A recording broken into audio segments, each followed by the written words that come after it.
If you're a 90s kid who grew up watching Top Gear and lusting over two-door sports cars, I'm ready to bet that the brand Lotus holds a special place in your heart. But sadly, the Lotus of today isn't what it used to be. Gone are the iconic British sports cars like the Elise, Exige and Evora, and what Lotus is making instead these days is heavyweight luxury EVs in China. But before you scream bloody murder, you have to realize that it's not the 90s anymore. Top Gear is long gone, and the world today is ruled by SUVs. You see, if you want to survive, it's kind of a necessary evil. And Porsche has done it with the Cayenne, Lamborghini has done it with the Urus, and even Ferrari has gone down the SUV route with the Purosangue. So why not Lotus?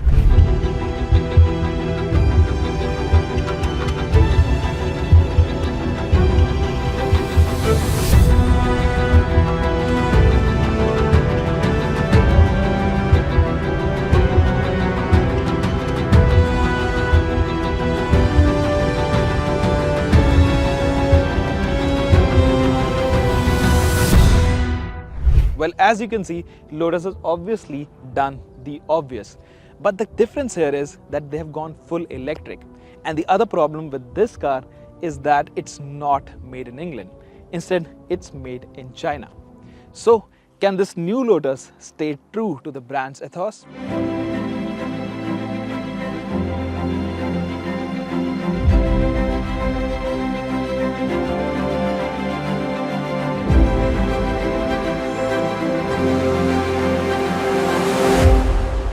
Like any sports car turned SUV making company, Lotus has done a commendable job in designing the Eletre, as it has clear sports car influence in its design, which means it looks quite sporty and sharp. It has a raked windscreen, cab forward stands, a very long wheelbase and short overhangs. Further, Lotus says that the bodywork is carved by air, which is quite apparent given the number of air vents and outlets from the front to the rear section of the SUV. The model you see here is the top spec R version, which was peppered with a lot of carbon fiber elements and comes fitted with massive 22-inch wheels. The rear design is my personal favorite because it gives the Eletre a hunkered down sports car on stilts look. Overall, it is a pretty and at the same time intimidating looking SUV, and on the road it grabs a lot of eyeballs for the same reason. The X factor of the Eletre is simply off the charts.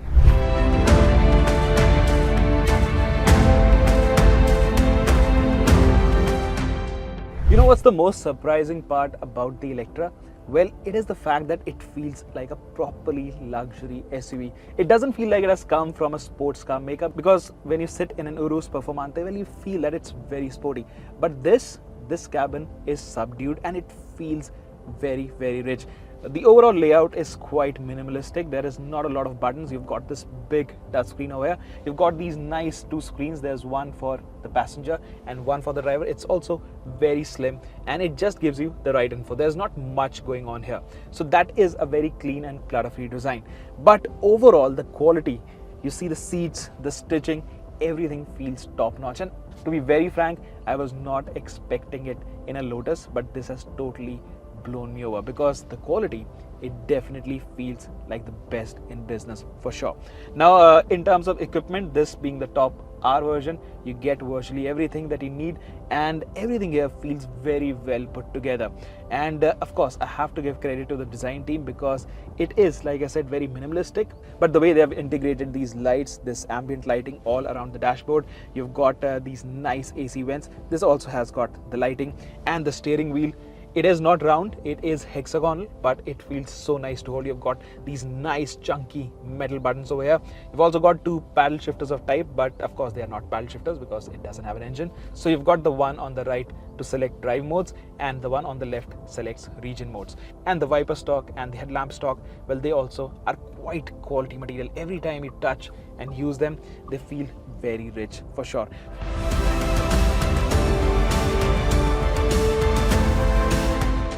Well, if you ask me what's not so great, I'd say that there are a couple of things missing. Like, for example, the aircon controls, everything is integrated in this touchscreen, and it is a bit fidgety, like we have seen with other cars as well. Although you have got these quick access buttons, so you can change the modes from here. But again, if you have to make changes, more changes to your aircon settings, well, you have to just go to the screen and do a lot of things. The screen itself is great to use. It has got your smartphone connectivity, but it doesn't get wireless connectivity for Apple CarPlay or Android Auto. I think this is a miss considering it's a 3 crore or even more expensive car than that.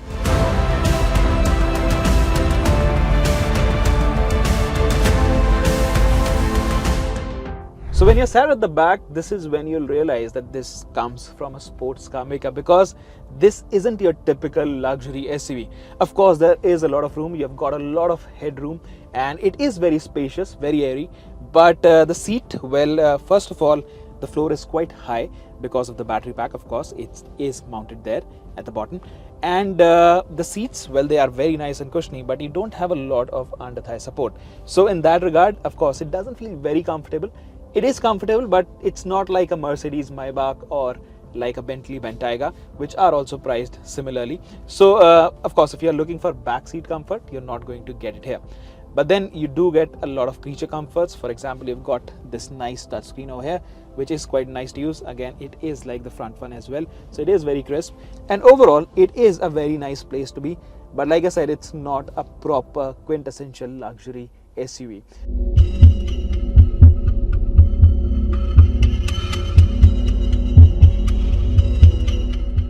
If you care about practicality, there is of course a lot of space, because this boot right here, it is of 688 liters of capacity, so you can fit in a lot of stuff. You can lower the car from here, so the air suspension will drop the car down, and then you can easily load up your luggage.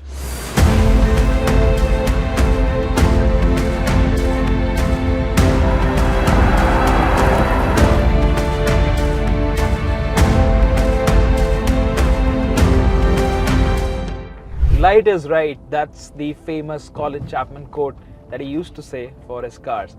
But the first thing that's wrong with the Eletre is that only, because it is not a light car. It is very heavy and it weighs well over 2.5 tons, and that makes it one of the heaviest SUVs around, not just a heavy Lotus.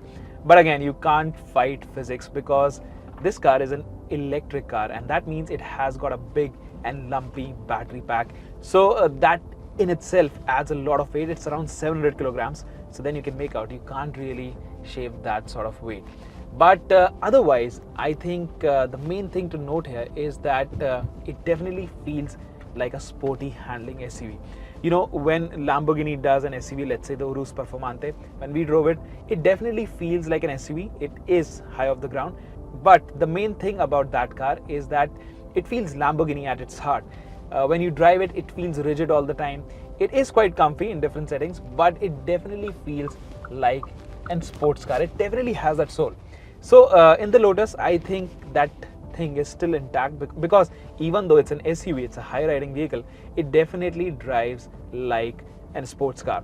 Now, why I say that? The first thing is that it feels very rigid and very taut. So even when you're driving it normally, you'll feel that this car, it definitely has a very firm footing. It has that underlying firmness of sorts when you're driving it, even on normal roads. Even if you're not doing something silly or driving it fast, you can feel that it is made to stick to the ground. It is made to stay glued to the road. So that's the first thing that I noticed. And again, when you drive it fast, you'll feel that it is an SUV that is meant for drivers, because it has got that sort of body control. Now, the best part about this car is the handling. Of course, it is a Lotus. We are driving it on the road, in Delhi's roads. So of course, we didn't get to push it on these roads. They are mainly straights. But even then, I can feel the steering has good heft. It is very pointy. It is very direct. And like I said, it feels like it has come from a sports car. That's how it feels like, because the feedback coming through the wheel is amazing, and it feels very telepathic in that sense. Now, coming to the performance, of course, you can't really complain, because it has got 900 bhp. This is the R version that we are driving. This is the top end version, and it comes with dual motors. It has a 112 kilowatt hour battery pack, and the motors, they're rated at 900 bhp. So the front one is around 300 bhp, and the one at the rear has got 600 bhp. So that's around a combined total output of 905 bhp, and it can do 0 to 100 in under 3 seconds. So this is now the fastest accelerating EV in the country. Sub 3 seconds of time. It is phenomenal. The way it launches off the line, that's also remarkable, because for a car of this size and this weight, it is quite unnerving when you are driving it like that. But again, it just amazes you the way it picks up the pace. Now, the other thing is, of course, it picks up speed very quickly, but the great thing is it also sheds speed quite effortlessly. And the brakes are amazing on this car, because we did a lot of acceleration runs today. Again, the brakes, they feel very bitey and they've got good feedback. The car doesn't move around. It feels absolutely amazing. So overall, I have to say, in terms of handling, in terms of road holding, I'm really amazed by how Lotus has managed to engineer this car. Now, you might think it is made in China, but the fact of the matter is it is engineered by Lotus engineers in Europe, and that definitely shows.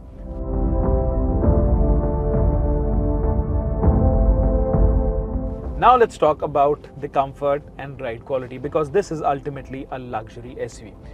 Now in that regard, this is a mixed bag, because I'll tell you what, this is, like I said, it's a sporty SUV. So if you're driving it in track or sport mode, it is lower to the ground and it definitely feels very firm. The suspension is quite stiff and the ride quality is also a bit jittery, especially on bumpy roads in Delhi. Now the other thing is, if you switch to tour or off-road mode, then it's surprisingly quite pliant and it feels quite supple also. Of course, there is that underlying firmness that I talked about, so there is a bit of noise that filters into the cabin. And in terms of refinement, well, it is extremely quiet in here. You can't hear anything from the outside world.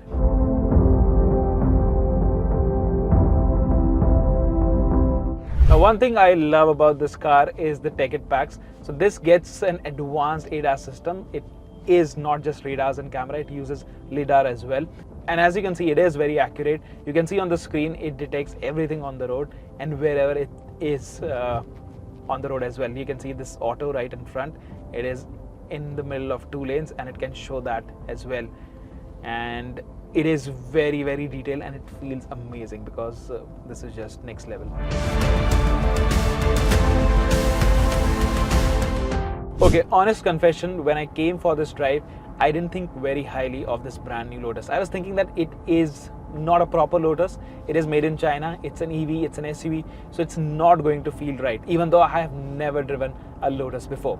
But to be frank with you guys, I have to say that I'm completely overwhelmed by this SUV, because it feels just so right. It feels like it has come from a legendary car maker like Lotus. It feels like a sports car. It has got that essence when you drive it, and it feels right for some reason, you know.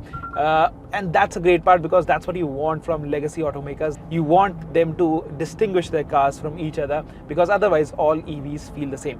But this one, it definitely feels it has a lot more character. It has a unique identity, and that's what I love about this SUV. Overall, you have to say that even though it is a brand new company in a brand new country and with a brand new type of product, Lotus has done a phenomenal job regardless. And I think if you have the means, you should definitely consider it as one of your options if you want a performance SUV that has got a bit of heritage and it also doesn't harm the environment.